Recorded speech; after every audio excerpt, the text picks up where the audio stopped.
બીજી તરફ બનાસકાંઠા જિલ્લાના દાંતીવાડા ડેમ 90% ભરાયો છે. ડેમ ભરાતા રેડ સિગ્નલ જાહેર કરાયું છે. ડેમનું રૂલ લેવલ 601.9 ફૂટ છે, જ્યારે હાલનું લેવલ 600.55 ફૂટ છે. હાલ 1808 ક્યુસેક પાણીની આવક થઈ રહી છે.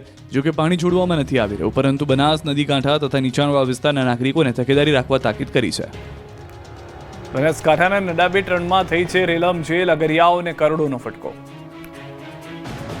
જ્યાં જ્યાં નજર કરો ત્યાં ત્યાં પાણી જ પાણી. રણમાં પાણીની રેલમઝેલના દ્રશ્યો બનાસકાંઠાના છે. અહીં વરસાદે વિનાશ વેર્યાના 7 દિવસ થઈ ગયા છે, છતાં સુઈગામ, નડાબેટ, ઇન્ડો પાકિસ્તાન બોર્ડર સહિતના વિસ્તારમાં પાણી ઓસર્યા નથી. અહીંના રણ વિસ્તારમાં પાણી એવો કબજો જમાવ્યો છે કે જાણે રણમાં દરિયો વહેતો હોય તેવું લાગી રહ્યું છે. અફાટ રણમાં પાણી આવતા ક્યાંય જમીન દેખાઈ નથી રહી. દૂર દૂર સુધી ચમકતા રણમાં હાલ તો પાણીએ કબજો જમાવ્યો છે.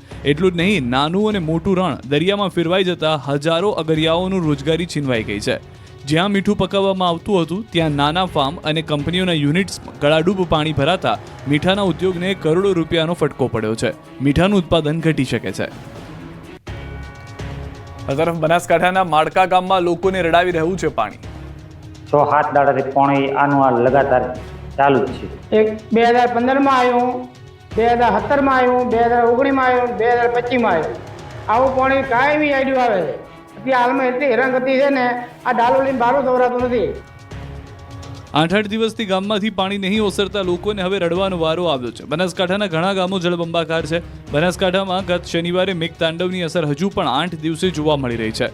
બનાસકાંઠાના સુઈગામ, વાવ, થરાદના ઘણા ગામો હજુ પણ પાણીમાં છે. આવું જ એક ગામ છે વાવ તાલુકાનું માડકા. જ્યાં નજર કરો ત્યાં પાણી જ પાણી. માડકા ગામ સરહદીય પંથકમાં 8મા દિવસે પણ નદીઓ વહેતી હોય તેવા દ્રશ્યો જોવા મળ્યા. આ વાવના માડકા ગામે મુખ્યમંત્રીએ પણ મુલાકાત લીધી. ગામમાં પાણીનો ધસમસતો પ્રવાહ હજુ પણ યથાવત છે. વરસાદે વિરામ તો લીધો, પરંતુ હજુ પણ શાળાઓ, ગામના ઘરોમાં પાણી નથી ઓસર્યા અને લોકો ઘૂંટણસમા પાણીમાંથી પસાર થઈ રહ્યા છે.